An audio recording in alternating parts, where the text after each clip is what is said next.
Assalamualaikum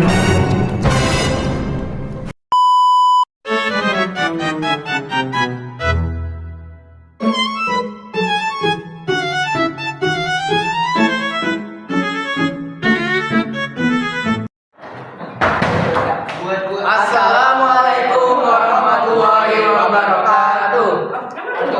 Halo teman-teman, kali ini kita akan membahas tentang prinsip-prinsip dasar geografi dimulai dari David. Perkenalkan, nama saya David Fatal Asandi dan saya akan membahas materi tentang prinsip persebaran. Perkenalkan, nama saya Nur Nasidin dan saya akan membahas tentang interrelasi.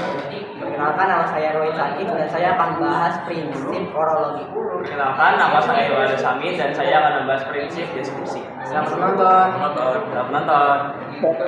Oke, kita masuk ke dalam prinsip dasar geografi yang pertama yaitu prinsip persebaran atau distribusi. Prinsip persebaran atau distribusi yaitu dasar dalam mengkaji setiap gejala dan fakta geografi, baik yang berkenaan dengan gejala alam maupun manusia yang tersebar di permukaan bumi.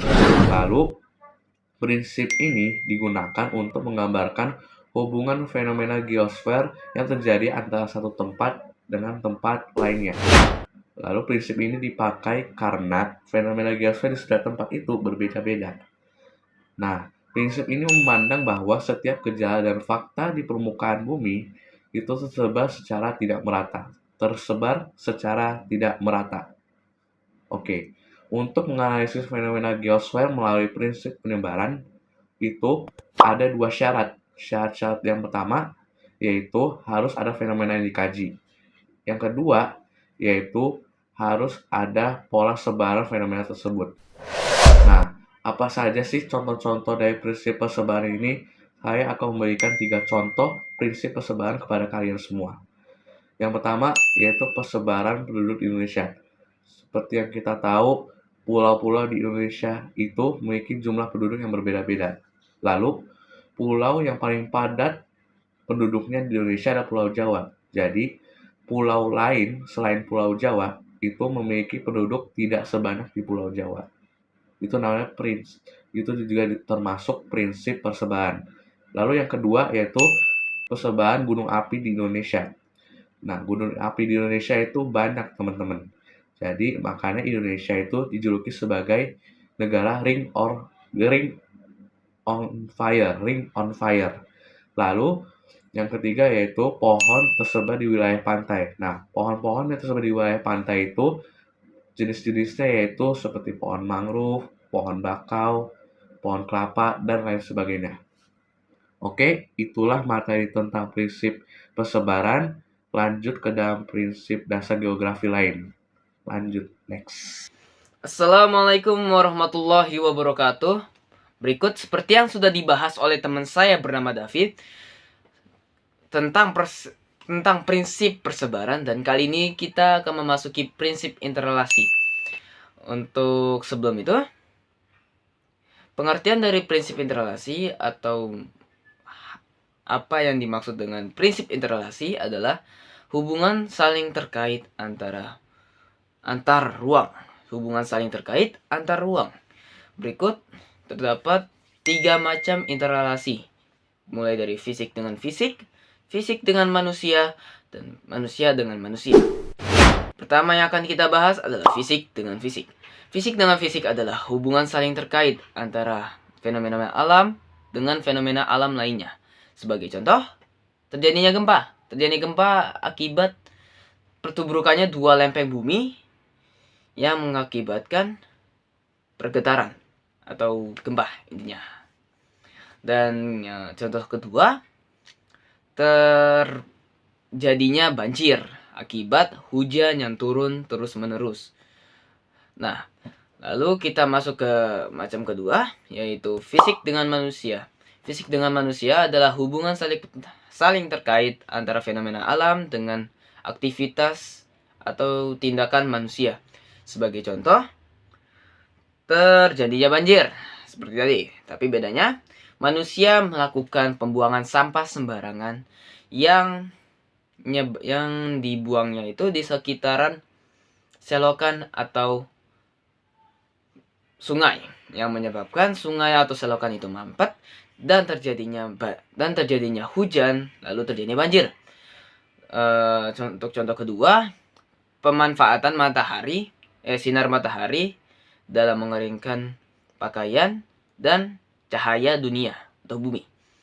Dan kita masuk ke macam ketiga. Macam ketiga adalah manusia dengan manusia. Manusia dengan manusia adalah hubungan saling terkait antara individu dan kelompok dalam masyarakat. Sebagai contoh, orang A memberikan informasi ke orang B. Dan contoh lainnya adalah sebuah masyarakat yang bergotong royong dalam membersihkan lingkungan sekitar mereka. Dan ya, sekian dari saya. Assalamualaikum warahmatullahi wabarakatuh. Dan akan dilanjut oleh teman saya mengenai prinsip deskripsi yang akan dijelaskan dan disampaikan oleh teman saya yang bernama Yoel. Terima kasih.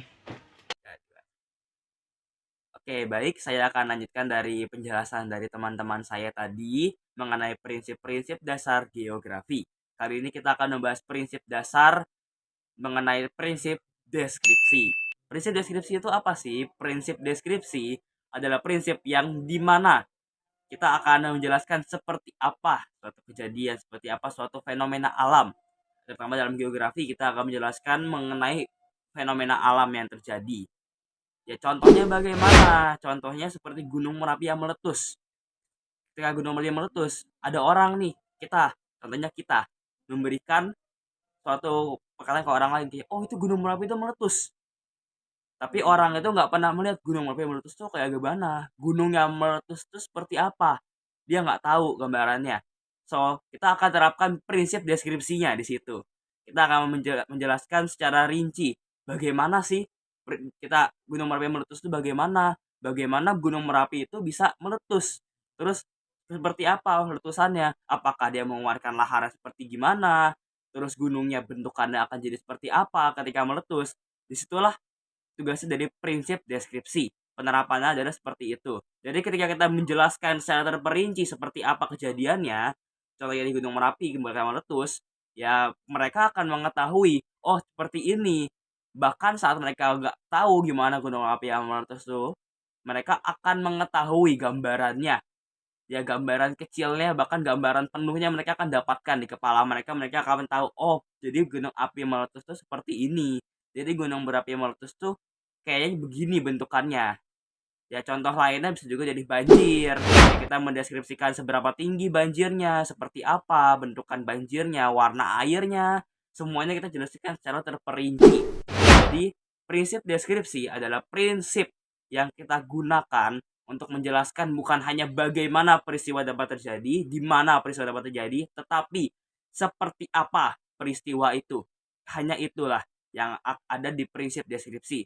Kita menjelaskan seperti apa sih peristiwa itu terjadi, sampai orang-orang yang mendengar, sampai orang-orang yang membaca, sampai orang-orang yang nggak tahu bagaimana peristiwa itu terjadi, mereka akan mengetahui, oh peristiwanya itu seperti ini, fenomenanya itu seperti ini. Ya sekian dari saya mengenai prinsip deskripsi, selanjutnya akan teruskan oleh teman-teman saya. Terima kasih. Nah, seperti yang sudah teman-teman saya sampaikan, sudah terdapat 3 prinsip yang dibahas sejauh ini, yaitu prinsip persebaran, prinsip interrelasi, dan prinsip deskripsi. Ada satu lagi yang merupakan prinsip dasar geografi, yaitu prinsip korologi. Apa sih prinsip korologi? Prinsip korologi itu, misalnya ini, di Indonesia, pasti di setiap daerah itu memiliki ciri khas yang berbeda-beda, seperti Bandung dengan kuliner dan wisatanya, Bekasi dengan kawasan industrinya, dan Bali dengan pariwisatanya. Nah, untuk mengetahui bagaimana dan mengapa di setiap daerah itu memiliki ciri khas yang berbeda-beda, maka geografi memperkenalkan prinsip korologi. Jadi, prinsip korologi itu merupakan prinsip yang paling lengkap karena prinsip ini mencakup 3 prinsip-prinsip yang sudah dibahas sebelumnya, yaitu prinsip persebaran, prinsip interrelasi, dan prinsip deskripsi. Nah, kita recap dulu nih, prinsip-prinsip tadi itu apa? Jadi prinsip persebaran itu kita melihat di mana suatu fenomena atau gejala terjadi. Sedangkan prinsip interrelasi itu kita mencari faktor-faktor yang berhubungan seperti faktor antar letak geografis, faktor antar iklim, tanah, dan manusia. Untuk prinsip deskripsi itu kita berarti mempelajari bagaimana faktor-faktor saling berhubungan dan berkaitan sehingga dapat menimbulkan suatu fenomena. Nah, contoh nyata dari prinsip kronologi itu seperti Bekasi. Bekasi itu merupakan salah satu kota dengan kawasan industri terbesar. Mengapa demikian? Karena Bekasi itu memiliki lokasi yang strategis yaitu dekat dengan Jakarta.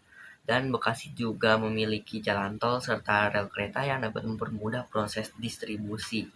Bekasi juga memiliki tenaga kerja yang dapat dipergunakan dari daerah sekitar, sehingga bukan hanya suatu faktor, melainkan juga faktor-faktor lainnya yang saling mendukung dan berhubungan. Nah, dengan mempelajari prinsip kronologi itu, kita jadi tidak hanya tahu di mana suatu fenomena terjadi, melainkan kita jadi tahu mengapa fenomena itu bisa terjadi dan bagaimana faktor-faktor lain dapat mempengaruhi suatu fenomena tersebut. Nah, sekian penjelasan mengenai faktor kronologi dari saya. Terima kasih.